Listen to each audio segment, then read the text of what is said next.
Mapagpalang araw po muli sa inyong lahat, mga kapatid at mga kaibigan. Muli po ang inyong maliit na lingkod ni Kristo ay patuloy na sumasayang papawid upang kayo po ay makatuwang ko sa magiging aralin sa mga usaping pangkadete. Kasalukuyan po kayong nakantabay dito po sa programa nating Gabay sa Mga Kadete. Nasa ilalim po yan ng programa nating Ayon sa Kasulatan. Ano ho? At katulad ng nauna nating pag-aaral, ay sinusudsud nating isa-isa yun pong mga aralin sa 11 General Orders. Ano? Na siyang batas pangkaayusan sa ilalim po ng pangasiwaan ng pumapasok sa pagkakadete. At natapos na natin yung General Orders number 1. Ngayon naman, tutunghayan natin at pag-uusapan ang General Orders number 2. Pero bago yan, lulatiin muna natin ang ating pong Panginoong Diyos. Dakila po, makapangyarihan naming Diyos ng tanan na sa mga langit, kayo po ang patuloy naming sinasandigan ng lahat ng aming karunungan, gayon din ng aming kalakasan. Maluwalhati po kayo sa aming kalagitnaan, samantalang kami nag-aaral sa pamamagitan po ng aming Panginoong Hesus. Amen. Yan. Katulad doon ng ating mga napag-usapan, ang aaralin naman natin ngayon ay isa sa mga numero ng 11 General Orders na siya pong set ng mga utos na dapat sundin ng mga sumasailalim sa pagkakadete. Isang disiplinang militar na atin pong isinasandig sa disiplinang pangbiblia. Kaya maganda ang ating pag-aaral na ito, mga kapatid. Ngayon, ano ang nakatala doon sa General Orders number 2? Ganito po ang ating mababasa. Yan. To walk by post in a military manner, keeping always on the alert, and observing everything that takes place with sight or hearing. Ayan. So, dito po mga kaibigan, mga kapatid, atin pong iisa-isahin yun pong bawat punto na atin pong aaralin dito sa General Orders number 2. Ayan, Ngayon, nakikita natin dyan ang wika, ang maglakad di umano na mayroong postura bilang isang militar na bantay doon sa ginagawa niyang pagpapanatili ng kaayusan. Ang pagiging alerto, ang pagiging mapagmasid sa lahat ng nangyayari sa abot ng kanilang nakikita at narinig ay dapat maisakatuparan. Ngayon, isa-isahin natin, mga kapatid at mga kaibigan, itong General Orders number 2. Yan. Una, to walk my post in a military manner. Yan. Lumakad o maglakad na may postura ng isang militar o sa pamamaraan ng isang militar. Yan. Dapat ho ang na-assign sa pagkakataong ito sa gampanin ng pagiging kadete. Kapag tayo po ay maglalakad, dapat postura pa lang iginagalang na tayo.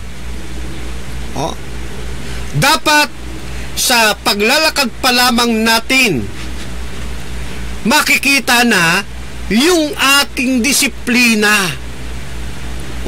Naka-uniforme ka, tapos kung maglakad ka, pakuba-kuba ka. Dapat tindig pa lang, lakad pa lang, lakad militar, lakad kadete. Yung bang pag naglalakad tayo, kitang-kita na sa atin yung disiplina. At maayos ang ating postura. Hindi lulugo-lugo. Hindi lulugo-lugo. Alam nyo mga kaibigan, mga kapatid, pagdating sa usaping pananampalataya, dapat ganyan din ho eh. Oh? Pag lumakad tayo sa dagdig na ito, bilang mga sundalo ng ating Panginoon, dapat matikas. Hindi lulugo-lugo sa pananampalataya. Ano? Dapat masigla. Oh? Bakit? Oh? Sundalo tayo ng Panginoon eh.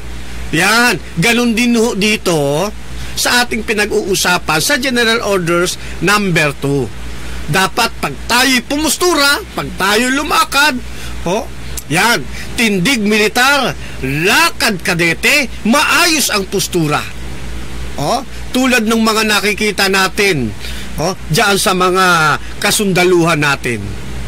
Oh, sa pamamarang ito, nagpapakita tayo ng respeto sa atin pong sarili, sa ating tungkulin, oh, at maging sa ating mga kasamahan. Ganyan po yan mga kaibigan, mga kapatid. Ano? Yan. Ngayon, ano pa sabi roon? Ano? Yan. To walk my post, yung in a military manner. Ito pa. Ha? Keeping always on the alert. Yan. Ano daw ibig sabihin? Dapat daw ho eh. Oh, dapat lagi tayong alerto. Yan. Dapat alerto. Oh? Pag sinabing alerto, aba, oh, gising na gising ka niyan. Hindi ka tulog. Ha? Oh, hindi yung pagdating ng CEO mo, lakas ng hilik mo, dapat hindi ka tulog. Ha? Alerto ka dapat. Kailangan mong laging maging handa. Oh, at mapagmasid. Oh, alam nyo, maganda itong General Orders number 2 eh.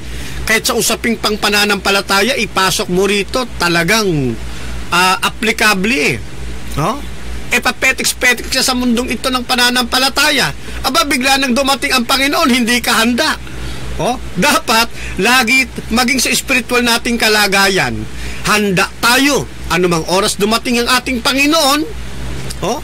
Ang ating CEO, ang ating punong kapitan, ang ating punong general ng ating Panginoon Kristo, ay datnan tayong masigla at gising na laging nagmamasid. Ano po? Ayan. Oh, di ba maganda ipasok sa usaping pangpananampalataya? Oh, ano sabi nung isang talata sa Biblia? Kayuan niya'y maging mapagpuyat, laging handa, laging mapagmasid, kasi yung inyong kalabang dyablo, no, ay umuungal, humahanap ng masisila. Ha? Oh, di ba? O sige, siguro maganda ilagay natin yung talatang yan, ano? Sabana ipakita natin sa pagkakataong ito. Tapos i-relate natin sa usaping pangkadete at usaping pangpananampalataya. Buhat sa unang Pedro Kapitulo 5 talatang 8, ganitong ating mababasa. Kayo'y maging mapagpigil, kayo'y maging mapagpuyat. Ang inyong kalaban na dyablo na gaya ng liyong umuungal ay gumagala, humahanap ng masisila niya. Hindi ba't angkop na angkop, ano, doon sa General Orders number 2? Ha? Ang pagsasanay ng pagiging alerto habang tayo'y mga kadete sa lupang ito. O, kadete ng ating pinaglilingkurang agency, kadete ng ating pong Panginoong Diyos. Dapat sinasanay natin yung pagiging alerto. Pagiging alerto doon sa ating tungkulin. Kapag tayo'y alerto, isa rin itong pagpapakita, mga kaibigan, ng pagmamalasakit at dedikasyon doon sa iniatang sa ating responsibilidad. Ganon din sa usaping pampananampalataya. Sabi rito dapat tayong maging alerto, unang Pedro 5:8. Bakit? Andyan yung kalabang dyablo, umiikot gumagala, humahanap siya ng butas, humahanap siya ng kanyang masisila. Yan. Kaya dito hinihikaya tayo ng Biblia, mga kaibigan, mga kapatid, upang maging mahusay na tagapagbantay laban sa mga tukso at panganib na pwedeng pumasok doon sa ating binabantayan. Kaya napakaganda ng usaping ito, di ba? Tutulog-tulog ka. Biglang pinasok ng kaawa yung iyong binabantayan. Hindi ka naging mapagmasid. Magugulat ka kinabukasan Yung isang bahay doon binit-bit na ng magnanakaw. Di ba? Pinagbabantay ka sa isang subdivision.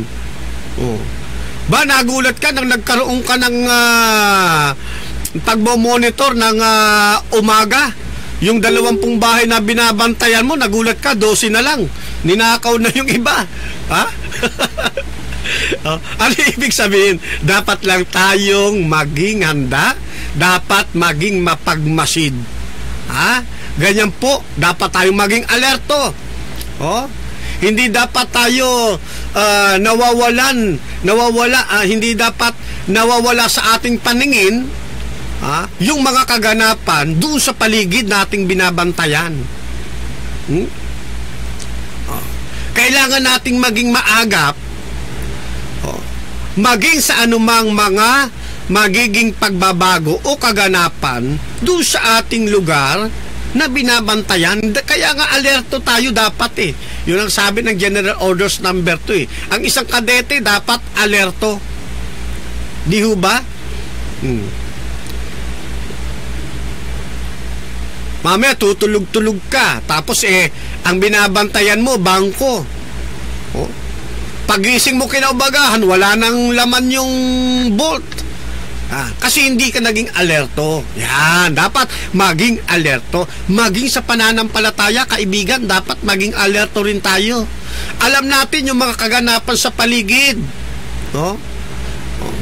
Alam natin kung ano na nangyayari. May mga pagbabago na bang nagaganap sa iyong pananampalataya? May mga bago na bang kaganapan? Kailangan mo na bang mag-adjust? O kailangan mong manatili pa rin doon sa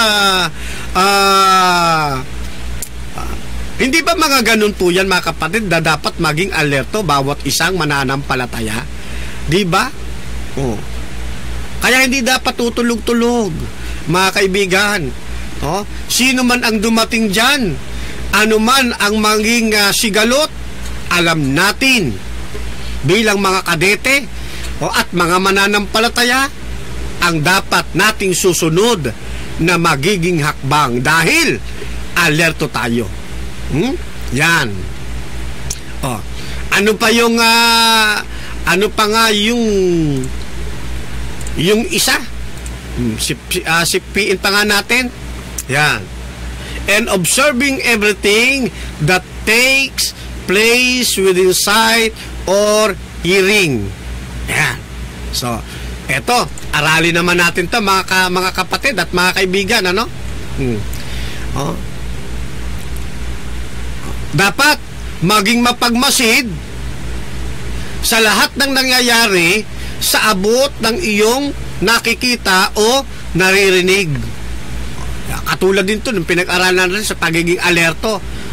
Dapat laging inoobserbahan yung lahat ng nangyayari sa loob ng iyong sa loob at naobserban ito ng iyong paningin. Naobserban ito ng iyong pandinig. Sa makatwid, kailangan tingnan ng isang individual na kadete na na-assign kung halimbawa sa pagbabantay o sa pagpupost. Di po ba? Kailangan niyang tingnan, pakinggan, usisain ang lahat ng mga bagay-bagay doon sa kanyang pinagtatanuran o pinagbibintangan kahit na gaano man ito kaliit. Responsable dapat tayo sa ating ginagawa. Ano ibig sabihin? Ang General Orders number 2 ay nagtuturo sa atin na mga kadete na maging disiplinado sa ating paglalakad, sa pagiging alerto, at tinitiyak natin na walang mangyayari Walang mangyayaring masama. Doon sa lugar na atin pong pinagtatanuran. Bakit? Always tayong gising, laging alerto, laging nakamasid. Ano po? Yan. Ang sabi ng isang talata, buhat doon sa Ecclesiastes 3:1. Sa bawat bagay ay may kapanahunan, sa bawat panahon, sa bawat panukala ng silong ng langit. Kunin natin yung katas nito. Tulad ng ating nabasa kanina, yung mga intruders, yung mga masasamang loob, yung mga magnanakaw, etc., etc., nagbabantay lang yan sila sa ating mga kilos. Kapag pumikit ang ating mata, dagli silang gagawa ng isang aksyon upang masira, manakawan, o anuman ang kanilang masamang motibo sa pagpasok doon sa lugar ng ating pinagtatanuran. Panapanahon yan, mga kapatid. Kaya, upang maging maayos tayong mga kadete, huwag nating bibigyan ng butas kahit nakatiting itong masasamang loob, itong mga kampo ng kadiliman. Kahit na sa atin ng pananampalataya, ganun din. Huwag nating bibigyan ng pagkakataon na masilipan tayo ng ating kaaway na dyablo at ang ating pananampalataya ay kanyang maigupo. Yan. Kaya nga sa tuwina, kapag kayo po ay gaganap sa tungkulin, dapat bago kayo lumabas ng inyong tahanan, bago ninyo ihakbang ang inyong paa, papalabas, kayo po dapat ay manalangin. Manalangin. Ipapanalangin ninyo, kayo mismo, ang inyong maiiwan, gayon din ang inyong pupuntahan. 10 ng kumpanya na inyong pinaglilingkuran. Tignan po ninyo isa pang talata. Buhat sa aklat naman ng Kolosas, Kapitulo 3, talata 23, ang wika, anumang inyong ginagawa ay inyong gawin ng buong puso na gaya ng sa Panginoon at hindi sa mga tao. Napakaganda, Ano daw po ang ating ginagawa? Gawin natin ito ng masaya. Gawin natin ito ng buong puso. Gawin natin ito ng may pagmamahal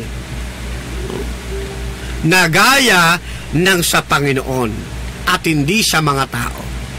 Kasi kapag kay Kristo tayo nakatingin, kay Kristo tayo nakatuon, magagampanan natin ang atin pong tungkulin ng may kaligayahan, ng may katuwaan, ng mayroong kagalakan. Sapagkat tinutuon natin ang isip ng ating ginagawang hanap buhay o trabaho ito, ay sa Panginoon tayo nagsusulit, hindi sa mga tao. Ang isang paglilingkod ng isang kadete, dapat mayroong mabuting pamamahala. Ang dedikasyon sa kanyang tungkulin ay lalong nagiging maayos sapagkat buong puso niya itong ginagampanan. May pagmamalasakit, mayroong integridad.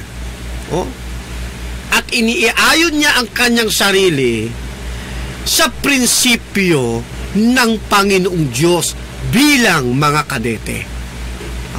Ganyan ho yan, mga kaibigan, mga kapatid. Maging sa pananampalatayang usapin, dapat ganun din. Ano man ang ating ginagawa sa mundong ito, gawin natin ng buong puso, buong kagalakan, buong pagmamahal. Na ang paglilingkod na ito, hindi sa mga tao, kundi sa Diyos na atin pong pinaglilingkuran. Isa pang talata nais kong ibigay sa inyo. Ito na may makikita ninyo sa aklat ng Isaiah, Kapitulo 40, talatay 31. Ngunit silang naghihintay sa Panginoon ay mangagbabagong lakas. Sila'y pailan lang na may mga pakpak na parang mga agila. Sila'y magsisitakbo at hindi mga papagod. Sila'y magsisilakad, hindi mangangihina. Tignan ninyo yung katas ng talatang ito, mga kapatid. Kapag ka mayroon tayong tiwala sa atin pong Panginoon, alam natin na mayroong nagpapalakas sa ating sila anyang naghihintay o nangaghihintay sa Panginoon, mangagbabagong lakas. Kahit na ikapit natin ito, mga kapatid, sa ating mga pinagtatanuran bilang isang kadete. Kapag may tiwala tayo sa ating Panginoong Diyos at meron tayong pananampalataya, magiging masipag tayo. Bibigyan tayo ng Panginoon ng kalakasang nagmumula sa Kanya. Isang kasipagang hindi matutumbasan ni numan. Kaya yung pagiging alerto na ating pinag-uusapan at yung pagiging maingat sa ating pong gampanin, nagpapakita po yan na tayo ay mayroong kinikilalang Diyos. May pagtitiwala sa Diyos. At makakaasa sa patnubay na ibibigay ng Diyos sa atin bilang mga kadete sa lupang ito. Tandaan natin, mga kaibigan, ang pagtitiwala sa Diyos ay nagbibigay lakas, nagbibigay tibay sa atin pong mga gampanin, sa ating mga tungkulin, at naiaayos natin ito ng may buong sigasig. Bakit? Kasi ginagawa natin ito yung paglilingkod na ito hindi sa mga tao lamang, kundi sa ating Panginoong Diyos. Kaya yung pinag-aaralan natin kanina, yung paglalakad ng posisyon sa isang pangmilitar, pangkadete na pamamaraan, may uugnay natin ito sa mga prinsipyo ng disiplina. Di ho ba? Pag-obserba at pagiging mapagbantay na itinuturo rin ng banal na kasulatan. Kaya yung ating mga ginaganap na tungkulin, gawin po natin ng may buong kausayan. Gawin natin ng mayroong integridad, may dedikasyon, mayroong pagmamalasakit, at ipakita natin na tayo'y mga kadete na mayroong kinikilalang Diyos na siyang nagpapalakas sa atin. Pansamantala, diyan muna natin tatapusin ang atin pong usapin patungkol po dito sa General Orders number 2. Nais ko munang basahin uli sa inyo. To walk my post in a military manner, keeping always on the alert, and observing everything that takes place within sight or hearing. Pagpalain po tayo sa pagkakataon po ito. Tayo manalangin. Binabalik namin ang aming pagluwalhati, Ama, pasasalamat sa mga munting karunungan na aming pong napagsalusaluhan. Iingatan po ninyo kami, sampu ng aming pamilya, at maging sa amin pong mga ahensya na pinaglilingkuran. Binabalik namin sa inyo ang aming pasasalamat sa pamamagitan po ng aming Panginoong Hesus. Amen.